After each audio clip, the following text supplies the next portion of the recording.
Hey, Daily Dosers. My name is Brandon Vasquez, and I'm the campus pastor here at our Palma Valley campus. Today, we're talking about the joys of parents and parenting. And before we get started, I just want to name a few things that might be a reality for you. Maybe you've been trying to get pregnant for the last few months or even years, and the idea of infertility and what that means has been a heartbreaking road for you. Or maybe you finally did get pregnant, and then weeks later you got the devastating news that the baby was no longer there. Or maybe you're single and you're not yet in the stage of life where you would become a parent. I just want to acknowledge you here today. I speak from my own experience as a parent. And so in 2015, I became a parent biologically for the first time. And so my son Vincent was born, and then 2 years later, our son Cruz was born. And then 2 years after that, in 2019, our son Dominic was born.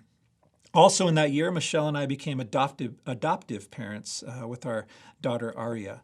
And so those kids, as I, even this morning, think about what happened at our house, they drive me crazy more often than not, but they also, on the other side of that, bring me a joy that is unmatched. Long before we became biological or adoptive parents, I was in youth ministry for close to 20 years as a youth volunteer and then as a youth pastor. And Michelle we got to do ministry alongside each other. And we had so many students in our circles of influence and in our lives that we got to speak into their hearts and their heads and be influential people, adults, to the kids around us. In Matthew 18, 1-5, it says this.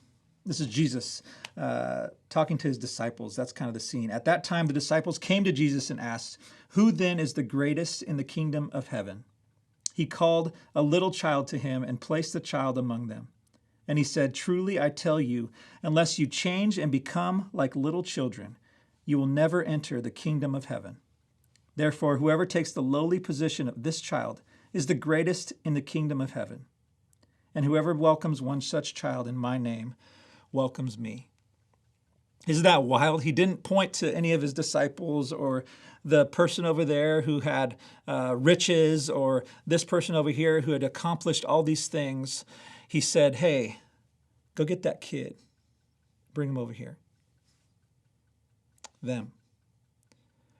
They're the ones that are the greatest. We have a lot to learn from children when it comes to the kingdom of heaven. But on the flip side of that, we have so much to give as we guide them forward in their lives. Whether you're a biological parent, an adoptive parent, an aunt, an uncle, a grandparent, or a person that doesn't have any of those titles, you have the opportunity to leave a legacy behind to the generation and generations behind you, where we get a chance to point them to Jesus. They're watching us. They're watching me. They're watching you. Will they see adults who live and love and serve and care like Jesus? We'll see you next time.